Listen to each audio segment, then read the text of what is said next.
ரதம் பிறக்கும் அது அசைஞ்சு அசைஞ்சு நடக்கும். தமிழை போல இனிக்கும் தகப்பன் போல சிரிக்கும். தமிழை போல இனிக்கும் தகப்பன் போல சிரிக்கும். அழகு ரதம் பிறக்கும் அது அசைஞ்சு அசைஞ்சு நடக்கும்.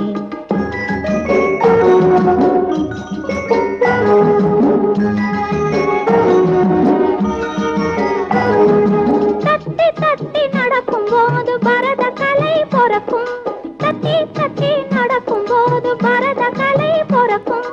தங்க சிலையை அணைக்கும் போது சந்தனம் போல் மணக்கும். தங்க சிலையை அணைக்கும் போது சந்தனம் போல் மணக்கும். முத்தெடுத்து தொடுத்து வைத்த சித்திரம் போல் இருக்கும்.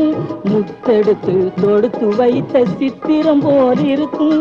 முப்பிறப்பில் செய்ததெல்லாம் மொத்தமாக கிடைக்கும். நாம் முப்பிறப்பில் செய்ததெல்லாம்